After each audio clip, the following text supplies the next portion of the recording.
Man, if you know me, then you know I'm from the north. It started with the north side. Setter Squad, Portland. You know what I'm saying? We was the movement.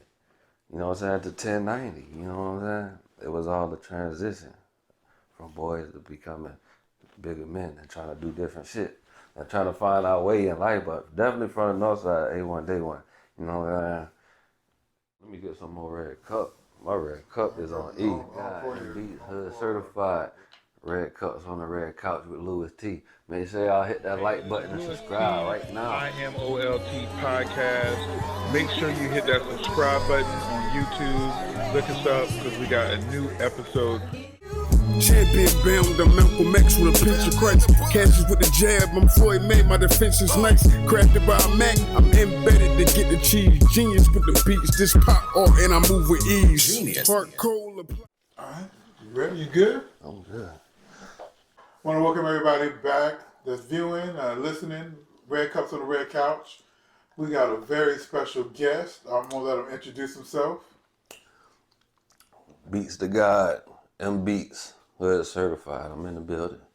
I'm here, man. So Beatz, I usually like when I have people on the couch that I've known for a while. I usually started off with saying like, how did we meet? Like how did we first cross paths? Damn, that was a minute. It's been a minute, but I definitely think it was at one of them workshop Wednesdays. Something up in that area, one of them workshop joints. Yeah. And at first I thought you was Big B. Oh Lord. I thought you and Big B was playing some flip floppy shit. Like Humpty Hump and shit. Yeah, man, Buddy Love, like, but it's me, Louis T. But so shit. Once I figured out who he was, though, I think I forgot who actually introduced us, but you know, we locked in. You know what I'm saying? Yeah. It's been a minute. It's been a long time, but definitely at one of the local workshops downtown. Yeah, the Wednesday night workshop, Yeah. Big B. Yeah. Yeah. Mm-hmm. That was good times. Did you? Because I know I had you DJ a couple of events, but did you DJ a couple of Wednesday night workshops? Yeah. It was some of the workshop Wednesday. Day you did some of the battles and shit like that. You know what I'm saying? You had me do up in them areas a few times. You know what I'm saying? Yeah. Okay. So where does it's Beatzdagod now, but where does Beatz start? Beatz. It started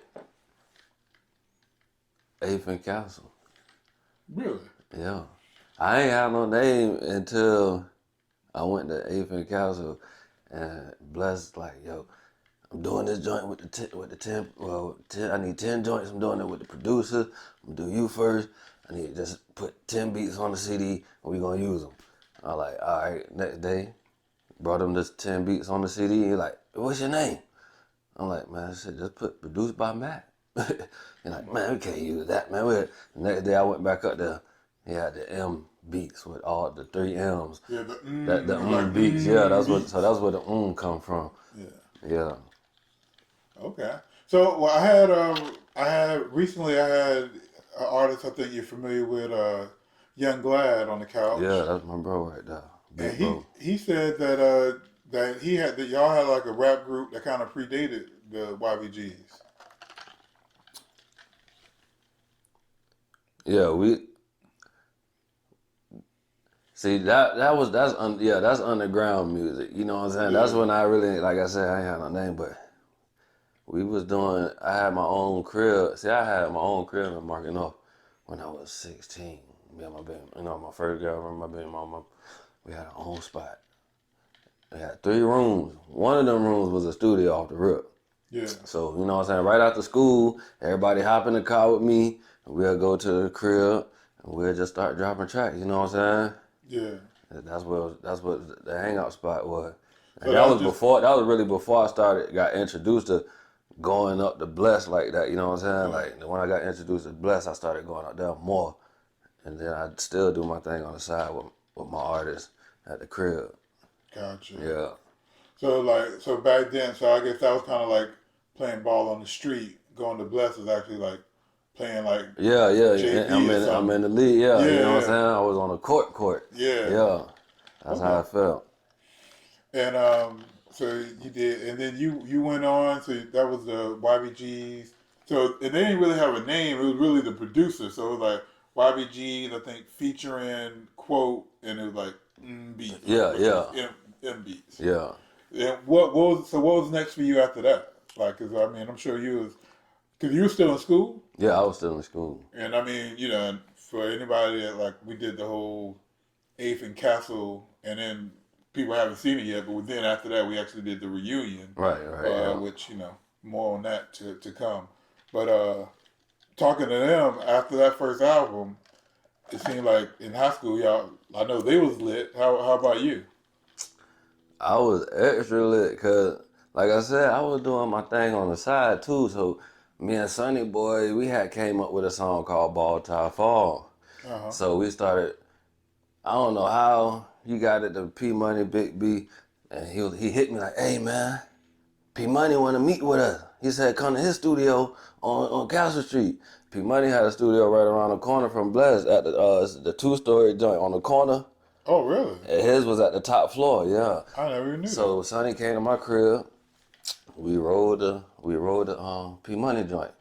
P Money was talking like, "Yeah, we about to do, you know what I'm saying?" So he was messing with the song heavy, Ball Top Fall. Everybody know it. Back then, that joint went crazy. He really took it up with that one.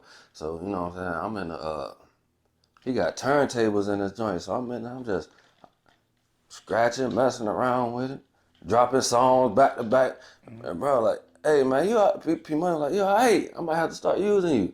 So next week, you know what I'm saying, he called, I started linking with P after that, just go to the studio. If Bless wasn't up there, wasn't nothing going on, I'd walk around here, sit up, plug up, make beats up there and shit.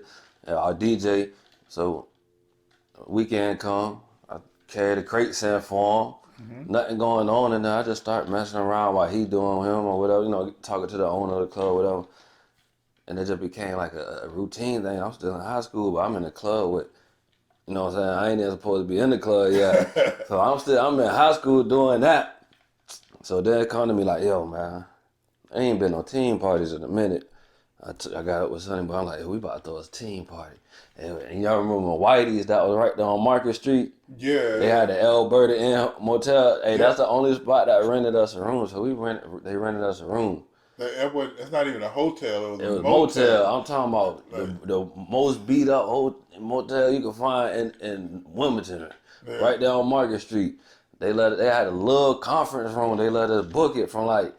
Yeah, they used to have clan rallies there. I don't know what they used to do there. Hey, we had a family reunion there. Me and my boy were trying to get some money. We ain't had we still in high school, so the clubs went messing with it. We couldn't go to other places like and book something, but that we went there and they really like, all right, we gonna they paid our money, made up some flyers. I'm talking about. I just went on Pics, Google Pics or something, whatever, Microsoft Word, and then typed it up. Printed about 100 of them joints at my pop's office, chopped them up. Man, we went to school, passed them all out. Somehow the word got out, but we had a big party. And then from there, it just became a routine thing. You know what I'm saying? Then I started doing other things like. So was this before? So this had to be after the YBG party. Yeah, after the YBG party. I wasn't even DJing then. Okay. Yeah. Did you DJ your party? The one at Whitey's? Yeah, I DJed then because I was already DJing by then. I was fresh DJing, you know what I'm saying? Like, I knew what to do, and I know what to do. I'm gonna goddamn do what I do. Yeah. You know, I ain't even have my own equipment or nothing. I had to call people up and borrow some speakers, borrow the CDJs so I could DJ my music off my own CDs. Yeah. I ain't even have my own equipment, but I was making it happen though, you know what I'm saying? Yeah. It wasn't no Serato, none of that. Like, I'm in the record day. I really came in right at the end of records. You know, like my first 3 years DJing, that was it after that. No more records. It's like computers and Serato. I'm still trying to DJ off the CDJs and CDs skipping and shit like that. Yeah. You know what I'm saying? Like, But I was still making it happen. Then, I converted to Serato eventually, but that's when I came in DJing right at the end of records. So were you using records? Yeah. I had my own crate. Like P Money had so many extra records, the double records. He let me get my own crates, so now I built up my own catalog. I had my own catalog. I go to my show, had my turntable and with my crates now. You know what I'm saying? Building my shit, all of that. Ain't no real DJing on no computer, but now everybody DJing on computer. Everybody. But So were you competing with because I guess by around this time was it ATM then or was it still YBG? it was still. It depends on where you put that at in the time frame of me DJing, because ATM started. We was out of school when ATM started. By then, yeah. Okay, so the team party, but still doing team We parties. we was fresh out of school, so we was still doing the party. Matter of fact, I think our first party was at the Armory with ATM. We made some money that night. Yeah. So you just doing both. You doing you just getting in where you fit in. Yeah, I was getting to it. You know what I'm saying? Like, you want the beats, you need a DJ. I'm over here DJing, and with the older people, I ain't even supposed to be in the club. I'm over here throwing my own team party. Then if you want to book me for something, you could have booked me too. So I was just all around the board with it. Oh, damn. What brought you to music? Because, I mean, everything is still, I mean, it's hustling and it's like, but it's all music. All right, so we got to take a trip back in the time. What really brought me to music? I always had music in me, in my blood. My grandma was a DJ. DJ Shantae, the radio station that used to be on Castle Street. Oh, yeah. That was, you know what I'm saying? She was the big, the director over there or whatever. That was like AM, wasn't it? I don't know what it was. It was old school, you know what I'm saying? She was in articles and all that, you know what I'm saying? So, and then my pops, Cat Simon, was at Coast 97.3. Okay. So I grew up watching him on the air, and we would go to these places and this places and do the little, with the Coast van and stuff like that. So the remotes. I was really grew up in that. And then I was in school. I was trouble. I was bad. I ain't gonna front. I was bad, but I did what I was supposed to do, but I was bad. So I had to go to a therapist. Go to a therapist once a week type joint, whatever. And one day down the line, they introduced the idea for me to go to the after school program called Dreams. I vaguely remember that. Yeah, so I started going to Dreams. They said, it gave me a list, class to pick out. I ended up taking like art, pottery, and a guitar class. At the time, this was Dreams was on Market Street, the old children's museum, right there on Market Street. So I started going. I was young. I was in elementary school. The first instrument I picked up was the guitar. That's what they was offering, the guitar class. So I learned how to play the guitar, and I was like, I had a thing for music. Like, I could play the guitar a little bit. Somebody donated some computers. Now we was on the computers making beats. You know what I'm saying? The lady, shout out to Laura, you know what I'm saying, major influence on my life with the music. She taught me a lot of things, like first introduced me to Fruity Loop, you know what I'm saying, at an early age. She had a thing called Mix Maker, whatever. It's like you just drag the loops in and you make your own beats. So I started out doing that, and I was like, making sure, I'm like, my beats hot, you know what I'm saying? They was really but it was hot for me what I was doing. Like at the time, I'm like in elementary school, you know what I'm saying, going to middle school, making beats, you know what I'm saying? Like nobody rapping, I was just making my own beats, letting my uncles here, my grandma here, my pop, you know what I'm saying, family members here. Yeah. And when, by the time I got to high school, I started taking class with Pretty Boy and Messiah. And they was really like the first two artists that I started letting rap on my beats, like, you know what I'm saying? We had the old school computer. Pretty Boy, what did he have a crew? What was Pretty Boy's crew? Dark Side. He ended up doing something with Dark Side. That's this thing. Okay, yeah, I remember Pretty Boy. Yeah, but listen, man. We had the old school computer, big monitor. This is old school. I had the mic. The computer mic I had to put it up in a door like that and let it hang down so they could rap on it. You know what I'm saying? Like that's how we were doing it back in the day. Damn, getting it done. Yeah, getting it done. That's how so that was really my first introduction to real music back then, you know what I'm saying? Making beats, I could never sit in the house unless I was making beats. So I'd get on my bike and just go all over east side, north side. And whoever was doing something with music, I'm in there, you know what I'm saying? Whether you sitting in your house making beats, shout out Jason Allen. He first introduced me to Baby D back in the day, really. I was making beats, he like, yo, I got this artist, Baby D. You know what I'm saying? Boot went to his house on the north side making beats. Baby D came through, spit, man. Baby D was fire too. Yeah. You know what I'm saying? And that was a nice little introduction to music right there. Music scene that influenced my life right there. Like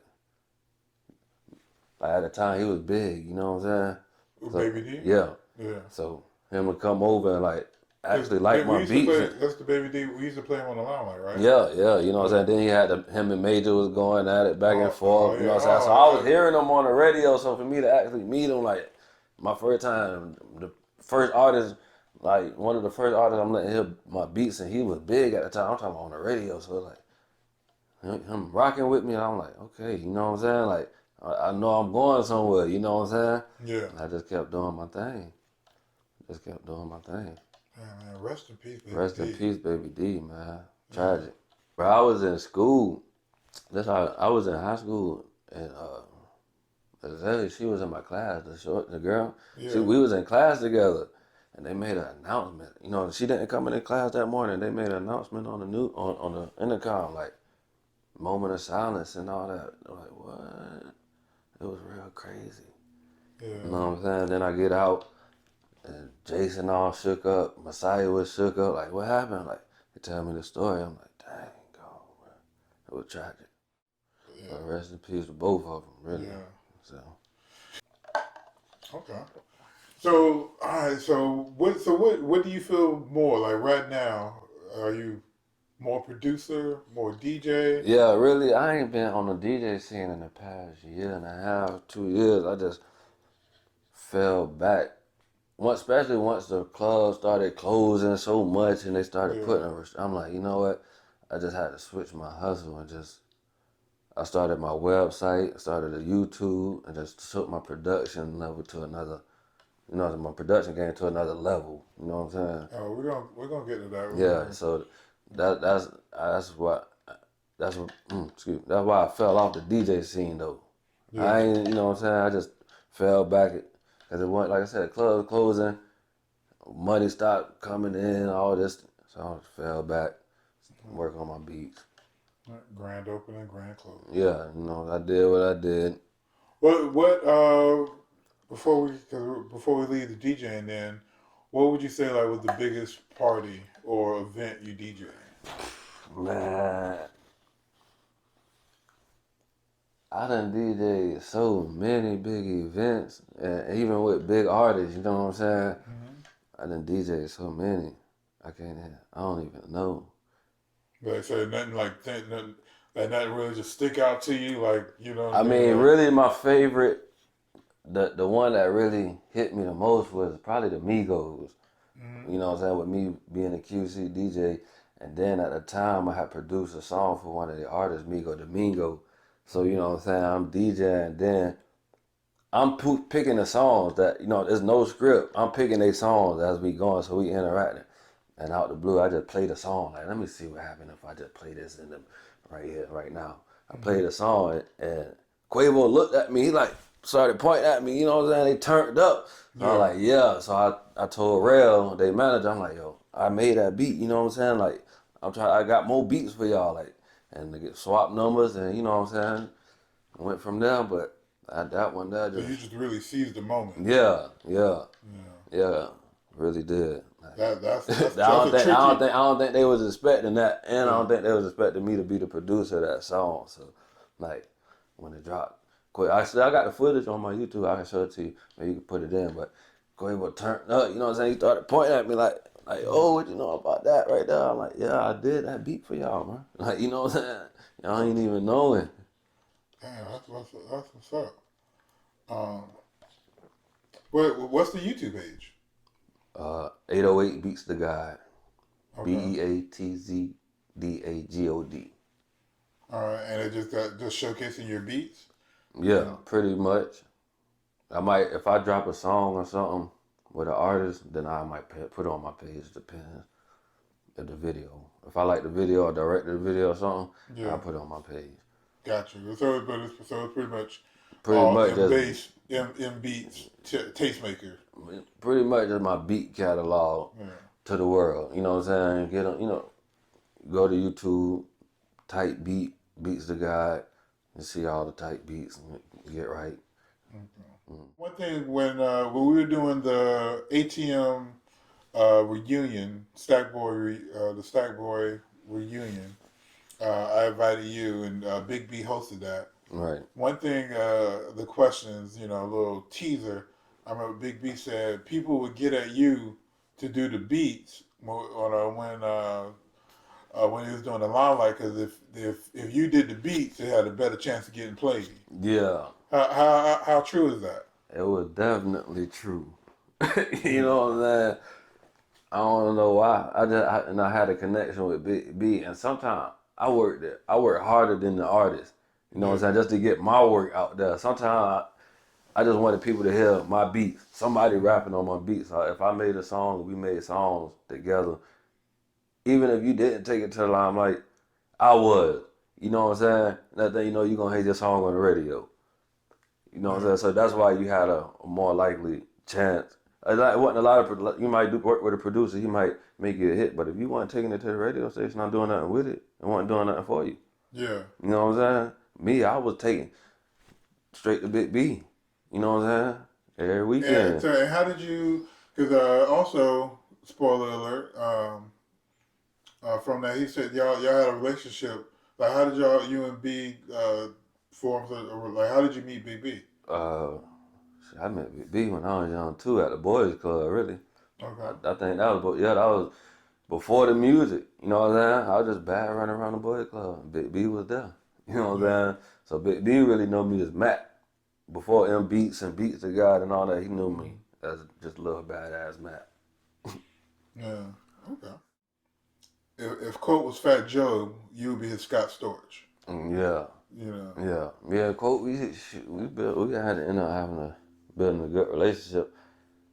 He said after y'all figure out how to work with each other, because you wanted that. It sounded like you wanted to actually produce him, like be in the studio and work. Yeah. And Quote just wanted like the beat CD and just let him. I mean, that was at the time. And you know what I'm saying? I always just play my position with anything. You know what I'm saying? I don't force nothing, don't rush nothing. And at the time, I come through with the beat. I understand. I just started. My beats not been the best. They might want them industry beats or the Jada Kiss beat that was already hot. So you know what I'm saying? I had to find my lane and my style that fit Quote. Once we started linking to find, you know what I'm saying, for us to really lock in how we locked in. Like once I figured out how a sound that and I make a beat, I put that to the side. When Quote called me for a beat, I know what he was looking for. You know what I'm saying? So that's how we locked in the way we locked in. Okay. Do you feel that you are a producer or a beat maker? A producer. And then what's the difference? I mean, I feel like a beat maker just make beats. Mm-hmm. You know what I'm saying? What service? If you in the studio with me, I done dealt with artists. I done sent beats with hooks. I write ghostwrite songs, get input on songs. I produce. We format a song. You know what I'm saying? And from the ground up, I start from the ground up with an artist and produce a song. You know what I'm saying? Like if I feel like it need this person on it, that person do this with the hook, do that. I get my input, and I think that's what make a producer. Cause some producers back in the day didn't even make a beat. They had a band. Yeah. But they put it together. You know what I'm saying? I feel like that's what a producer do. He put songs together. You know what I'm saying? I done been in, artists might not like the beat, but I give them an idea, a melody for a hook, and they like, oh, I like that. You know what I'm saying? But you was about to pass on a beat not that long ago. But I'm a producer. I know what might fit that. You know what I'm saying? And they might like it.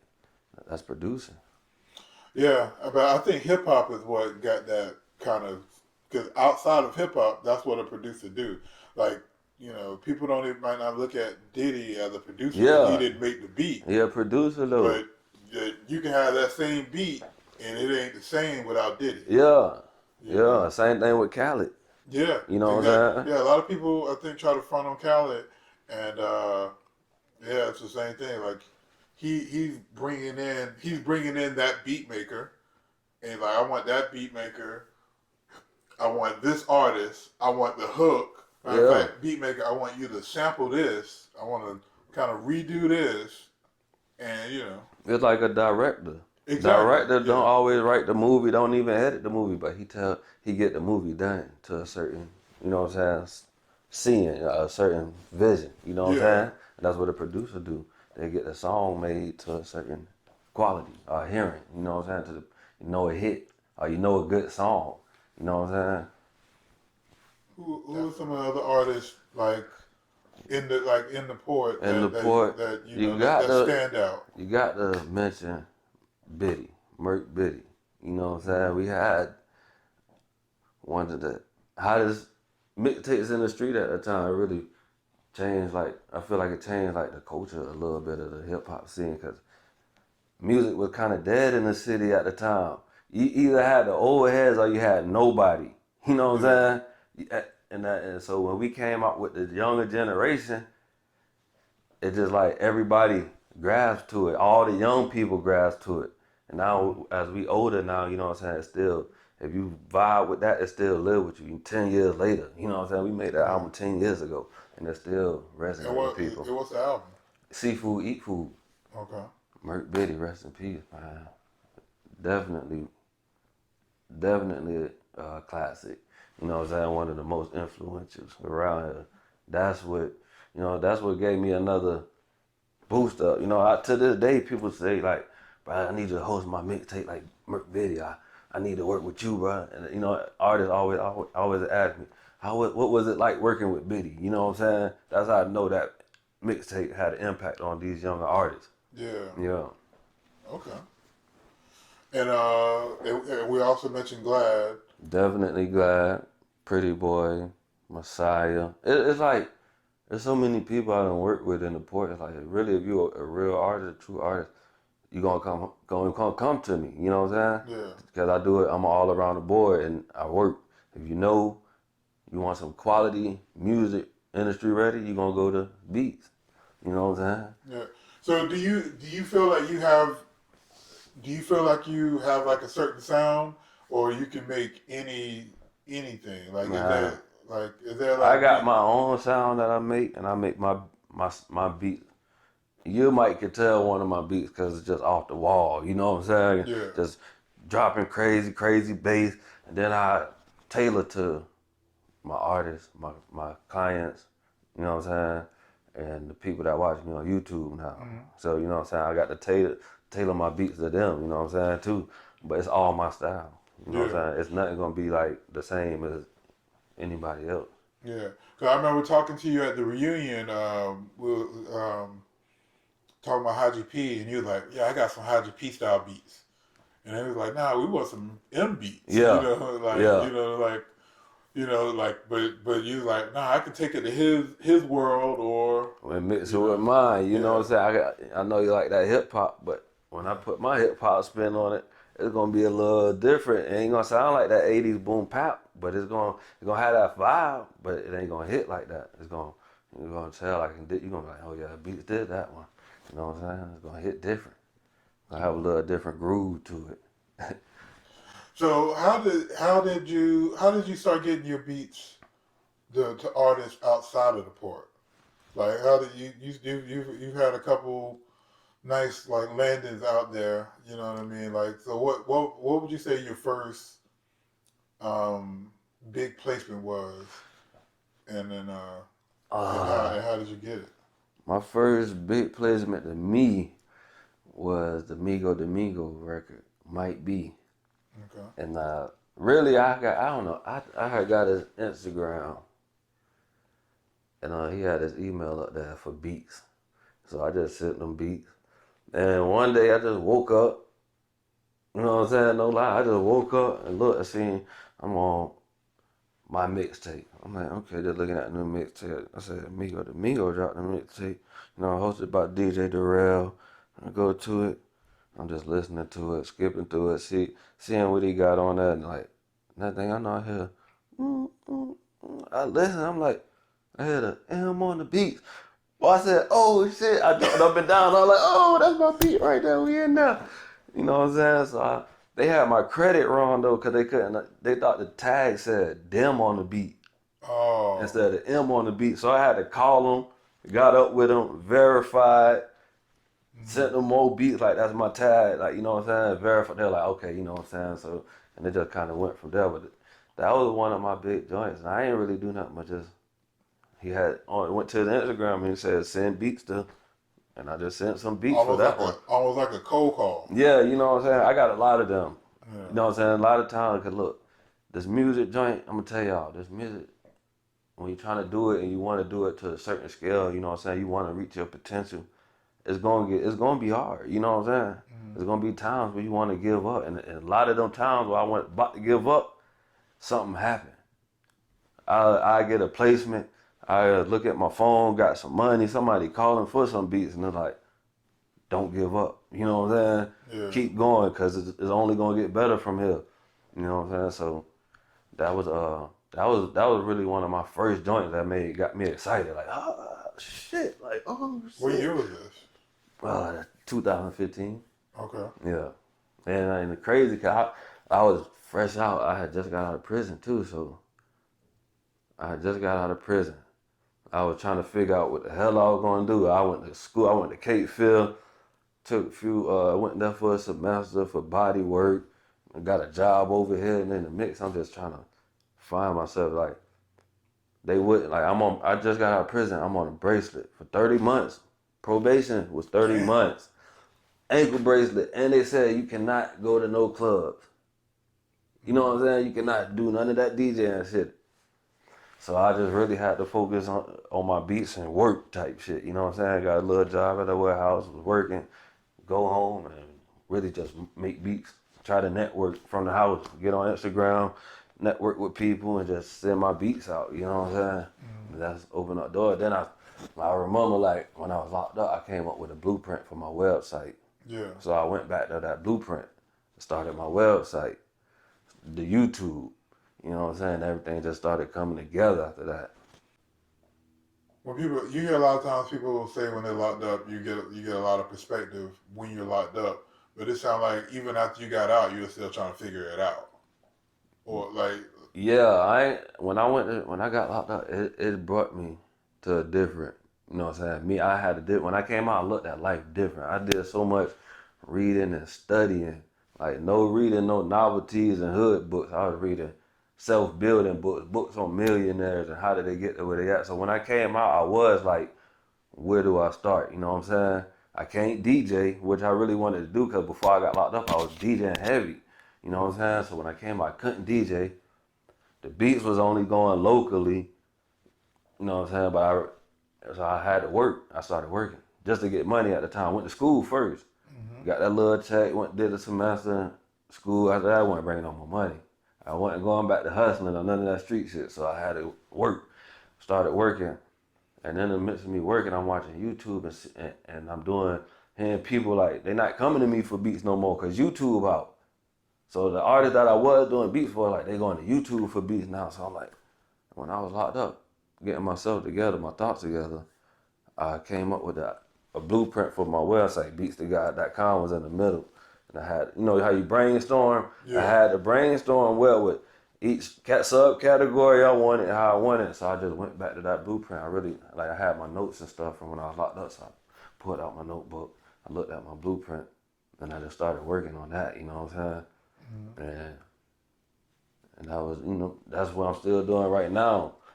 You know, I know for a fact I didn't want to work for nobody. Yeah. Like, I'm talking about, bro, it got to a point, I got the job. I started off, you know, regular labor. I worked so much, and I always ask for overtime. Anytime overtime would come, let's work. I ain't had nothing else to do, let's work. And it got to a point where they made me a manager, supervisor.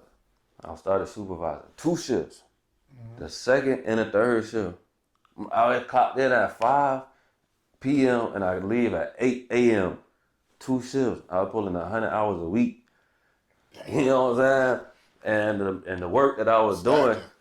You can't do nothing but stack. You can't You know, spend the money. But listen, you sleeping. That's it. I go home and sometimes I ain't even go home. I just sleep right there in the car, in the parking lot, on the couch, in the office, at the job. You know what I'm saying? Yeah. Get right back up for another shift. The work that I was putting in for the owner, you know what I'm saying? We had some disagreements that which led to me leaving. And I'm like, yo, I put in so much. I felt like I put in so much work. It was an asset to that company. And then just to see how you could be treated like you're nothing. Yeah. After doing so much, I said, I can't go back to working for nobody else. All that time I put in for him, I'm going to got to put in for myself now. If I put 100 hours for somebody else, I got to put 100 hours in for myself. So that's what I did, you know what I'm saying?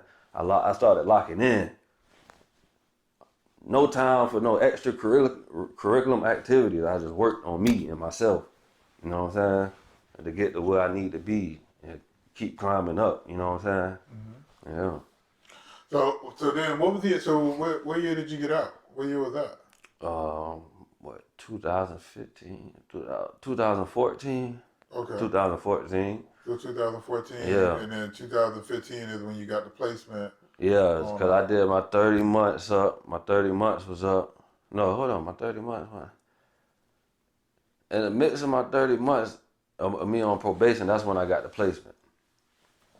In the midst of my 30 months on probation, that's when I got the placement. I found that out. And yeah, so that came from just emailing the Beatz to him. And I was on probation with the ankle on my bracelet, couldn't do but so much. And what was your next placement after that? They put the battery in your back. What did you do with it? I just kept grinding. Really, after that, I just kept grinding. Once they let me off that ankle bracelet and I left that job, I'm talking about I turned up a notch. I got back to DJing. I went hard with the DJing. You know, I stopped the Beatz for a minute because, like I said, I wasn't making the money. The locally joint, niggas getting the Beatz on YouTube for free, so I stopped that, put that on pause, put the website, everything on pause. Got right back in the DJing. The same day they let me off the bracelet, I'm calling clubs, calling people, hey, I'm back, like, what's up? I started getting booked crazy, and that's what, so I getting booked crazy. QC niggas bring Skipper, the Flipper, the Murder Beats. And they see my work, they see me working, they're like, we want to link with you. I link with them. A couple weeks later, they call me like, hey, we want to make you a QC DJ. So I'm like, all right, shit, what's good? They're like, we see you working. I hang up, start, make the post. And then I know I get a call back, like, bro, take that joint down, bro. Ain't nobody stamped you yet. I'm like, where? All right. That's nothing. I kept working. Kept working. I wasn't even making beats. I kept working. I get a call back a couple weeks later. Hey, you know what I'm saying? Two official called me from QC. The main, you know what I'm saying? He like the head promoter of QC. He called me like, bro, I've been watching your Instagram. You doing shows like crazy out there in North Carolina, South Carolina. I'm like, yeah. Like, yeah, we're going to make you a QC DJ. So from there, they make me a QC DJ. That's when I started getting on the road heavy, you know what I'm saying? Like, I started busting the city limits, as you know what they say. But I started Atlanta all the time, you know what I'm saying? That's the only place I was going to. And I started going down there. I had homies down there, linking up with the homies. Some of the homies take me over here to these studios. I started linking. Just linking, you know what I'm saying? Like, some of the people that I work with, they big people in Atlanta, you know what I'm saying? They might not be big artists worldwide, but they major people in Atlanta. They, you know what I'm saying? And Atlanta is such a big platform. I'm talking about, I'm down there with Gucci Mane little brother, his real blood brother. I had a crib down there. He's staying sleeping right on my floor, you know what I'm saying? I'm in the studio with Woo the Kid, TM88, DJ Plug, Bobby Critical, Lil Donald. I got a track with Lil Donald, Mojo, Pharaoh. Just, you know what I'm saying? A bunch of people down there. Shout out to Sound Yourself Entertainment, man. That's like my second home down in Atlanta, though. You know what I'm saying? When I go down there, they show me big love, Mojo. Shout out Big Mojo. Okay. Yeah. Are you still with QC?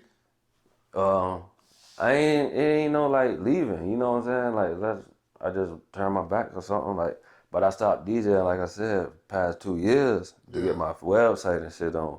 So I just ain't been, like when they have functions and QC functions, I still pop up, I still go. So you know what I'm saying? My face still, I'm still rubbing hands, talking to them. I'm still networking with the YRN side, cause you know what I'm saying? They got the QC and then they got the YRN. You know what I'm saying? That's the Migos side. I'm plugged in with all. I talk to a lot of their managers all the time. You know what I'm saying?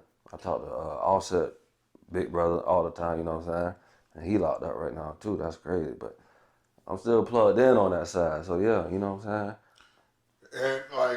And I know just because, but people would think on the outside looking in, you make beats, you're DJing with QC. It surely is not a hard transition to be able to make beats for QC. It ain't that hard, but it is that hard. You know what I'm saying? Cause when you got these major artists, they already got they major producers. You know what I'm saying? They got they go-tos off the rip when they need, time to make their albums. They got their producers who they hitting up. Yeah. So me, just networking and just keep trying to. I'm trying to build with they artists. Sometimes it ain't about getting the big top placement off the rip. You got to start from the ground. So I build with they artists that they got on the day label, they managers, and I just work my way up the ladder. You know what I'm saying? Okay. Definitely. And then if I remember correctly, and I'm old, so I could be wrong, but didn't you recently just have some stuff with Lil Boosie? Zay Capiz and Lil Boosie. Shout out Zay Capiz. That's my broski right there. He from Alabama, but major artist on the come up right now. Okay. Big artist. You know what I'm saying? They did it, him and Lil Boosie joint did the joint. He found me on YouTube though. Really? Yeah, and he just did 8 years in the Fed. He was like fresh out. Like, bro, I just heard the joints on YouTube, locked in with me. You know what I'm saying? Like, ever since. You know what I'm saying? Like, he got a joint with Hood Rich, Pablo Juan, Pacquiao, couple joints. You know what I'm saying? Just different major indie artist features that's going crazy. You know what I'm saying?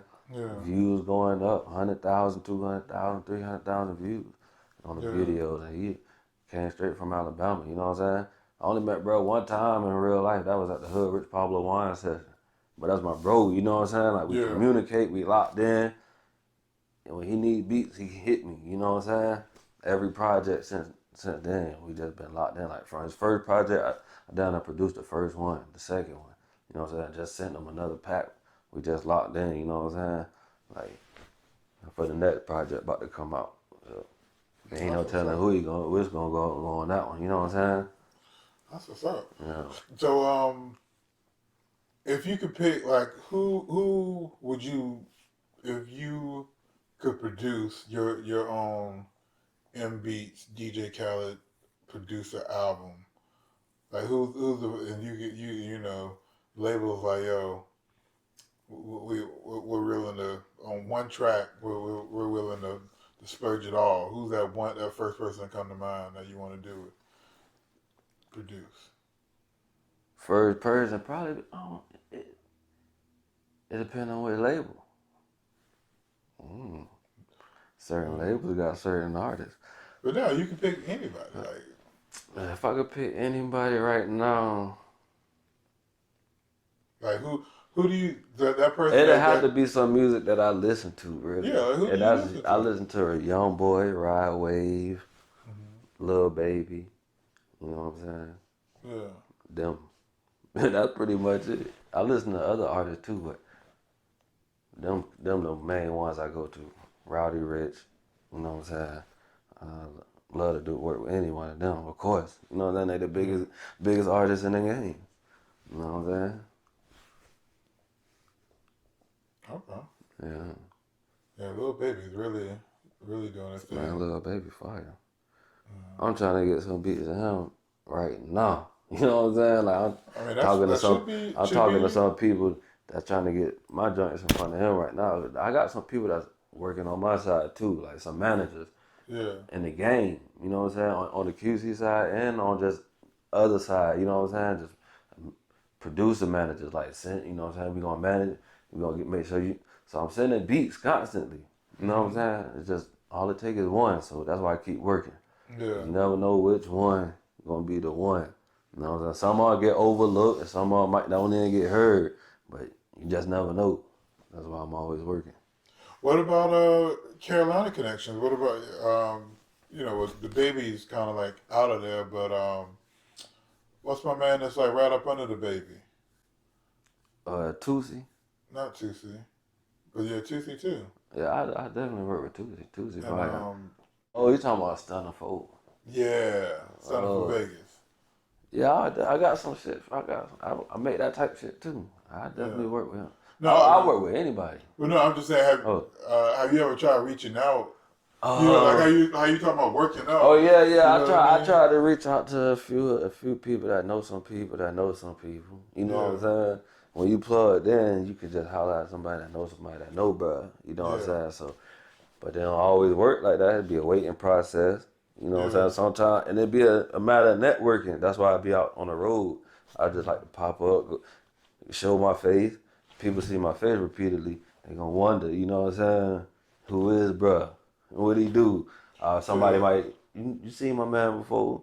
You know, he make the beats. Okay, shit. Play Sometimes it's shit. just about being in that room. That's it. Like if you in the room and you act like you're supposed to be there, you know, that's things just happen. Hey, cause look, one time I walked in QC studio, rest in peace, Young Greatness. You know, I built a relationship with him just when he was coming up. When QC first signed him, they were like, "Yo, we got a new artist, Young Greatness. We trying to get him some. You see if you can get him some shows." I had him book a few shows in South Carolina and shit. And anytime they went to South Carolina, I just hop on the road, Columbia, Florence, just to network and chill with them. So we go to Atlanta I'm at Atlanta at the QC studio for somebody's mixtape release party. The Migos mixtape release party. And bruh sitting on the floor. As soon as I walk in, like everybody in the studio, like, "Hey, my nigga Beatz, play them beats." You know what I'm saying? And everybody look at me like, you know, it just shit like that make, you know what I'm saying, leave an impact on people. So, you know what I'm saying? Like, me just networking with bruh, just chilling with him. I ain't expecting him to be, I mean, he's a QC artist, but for him to stop the whole room like that, and beats with the beats, you know what I'm saying? Like, shit like that be a good look, you know what I'm saying? Yeah. Now I go in the room and chop it up, play beats, you know what I'm saying? Yeah, everybody in there listening. There might be the next guy on the come up and they think you the man. Y'all link up, y'all make the next QC banger. Yeah, you know what I'm saying? It just happens. Sometimes it happens, sometimes it don't. But just got to keep going, you know what I'm saying? Yeah. Yeah. Okay. So what's next for you? What's on the horizon? What you got cooking? Man, I'm just cooking right now. Right now, I'm networking and reaching out to artists, and I'm building with a lot of producers too, you know what I'm saying? Like, trying to network and collab with a lot of producers. And at the same time, I'm trying to take my artists that I'm working with from around here and build up my own sound. Shout them out. Trig, 1090 Trig, Kilo, Cali, Jay, you know what I'm saying? And them just few of my main artists right now that I'm really building with. Like, they come through, they only working on my beats, you know what I'm saying? They coming to holler at me constantly. We working on projects, you know what I'm saying? And we trying to build shit that we could take to these labels and shit. And build our own buzz, you know what I'm saying? Like real quality music. Okay. Like, yeah. I work with a lot of people, man. I work with some people across seas, some international records. You know what I'm saying? Like, word up. Money Man, shout out to BC, the Black Circle family. Got joint with Money Man, couple joint with BC Shooter. Still plugged in with them, just send them beats whenever, you know what I'm saying? Like, anytime they in the studio, I'm trying to hit them. Make sure. Who else? Zay Capiz from Alabama. Doug. Hey, Doug hot, man. Shout out my man, Doug. Doug is an artist from Alabama. Doug G. He fire. You know what I'm saying? I'm talking about raw. Have you ever thought about doing like a M-Beats album? Yeah, hey, look, I'm working on that right now. Yeah. I'm working on that right now with some artists and shit. And it's like, I I'm trying to travel more with it so I can reach more artists and bigger artists in different cities and states. You know what I'm saying? Like not just from around here, but I want something to be like. Even when you hear it, you could be like, damn, he took something and made it into nothing. You know what I mean? Took nothing and made it into something. My bad. Like, not big artists, you know what I'm saying? Not major artists, but some of the hottest artists, you know what I'm saying? And some of the hottest beats, and I'm really trying to put it together. Especially if you can mix it up. Like, if you had someone hot from, like, Alabama and then had them with someone hot from here. Yeah, that's what I'm on right now. Yeah. I'm mixing it together like that. Like, I'm mixing it together. It's coming together. Or somebody from Atlanta, somebody from Charlotte, or wherever, you know what I mean? Wherever you plugged in at. That's what I'm trying to do. We working, man. I'm working. It's only or going up. Just shoot. I mean, Atlanta's so big, you could have, and you so networked, you could have two people in Atlanta, two different cliques. Yeah. They might not even really know each other. Yeah, they just make a hit, man. Hey, that Atlanta a different place, man. Hey, look, the love down there is just so different. You know what I'm saying? Like a different type of love. I'm in the studio, bro, with artists that could easily call Zaytoven. You know, at Metro booming, like no lie. Like I'm in the studio. I done seen TM88 come in and out the studio. Bobby Plug, DJ Critical, all of them, you know what I'm saying? In and out this one studio, and I'm in there, and they rocking with me. You got me on live, building me an audience, you know what I'm saying? Like, shot with bro, you know what I'm saying? Like, and they could easily call, like I said, a big producer, but they rock it. They put me on a platform. That love is different. I'm down there DJing shows.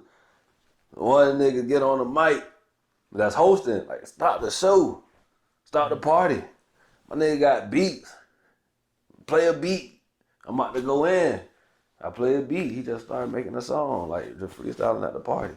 You know, that different type of love down there. Yeah. You know what I'm saying? It's real crazy. You know what I'm saying?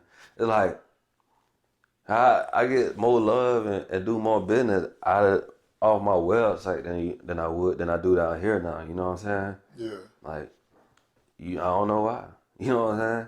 There's only one producer around here. I ain't saying there's one producer, there's other producers, but nobody done what I done on the platform that I'm on yet. You know what I'm saying? Yeah. Why wouldn't y'all come to me? You know what I'm saying? It's just they don't want to show that support. They don't want to show that love. I don't Maybe they feel like they can't afford you. Maybe they want to. I'm affordable to everybody, man. It ain't nobody that can't say I never looked out for them. That's the crazy thing about it. When you come at me with whatever you got, I'm gonna make it work. You don't come at me with no $10, $5. But I have people come at me, bro, let me get at least a beat for a dub. I do that. You know what I'm saying? Let me get a session for 30. Make it snappy, I do that. You know what I'm saying? It's like, I'm showing that love all around the board to everybody. I don't discriminate. I don't hold none of that gang shit against you or nothing. You know what I'm saying? Like, let's make some hot music. And there's still some artists and some people that haven't shown that love or that support. Some people don't. Some people come when they can't go there over there. You know what I'm saying? Instead of just showing the support. You know what I'm saying? Like, I'm trying to really do different shit in the city. You know what I'm saying? On a different platform, different level. You know what I'm saying? Like, and I can't do that shit by myself. But people don't come together and show that support. I don't just want to do it. I can sit back and make beats all day, post them on my website, YouTube, and send them to my artists and clients. And just, you know what I'm saying, let them do what they do and still get paid great money. You know what I'm saying? And people say, oh, Beatz, you can't get up with Beatz and you can't do this with Beatz. It ain't that. And like, when I try to fuck with niggas and give artists an opportunity, they play their hand wrong. You know what I'm saying? I don't got time for that because I'm really I'm with this music shit. This is my life. This is my career. This is how I get paid.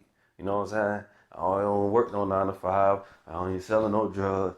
I'm strictly doing music. So when I'm giving people an opportunity, especially being in my back phone, and you play your hand wrong, it's like I can't deal you no more cards. You know what I'm saying? Yeah. You can't sit at my table no more. You know what I'm saying? That's just how it is.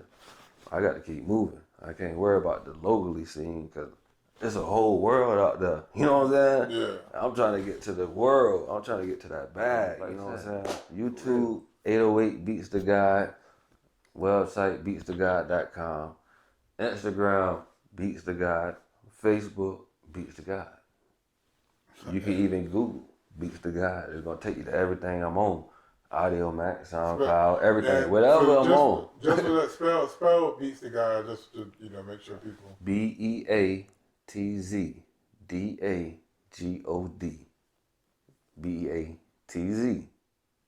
Beatzdagod. Beatzdagod. You just type that in or Google and bring you up. Boom. Big searches. Beatzdagod. Word. There's only one of me. Alright. Well, Matt. Matt. Hey, if you call me Matt, then you really knew me. You really grew up with me. I'm really badass Matt.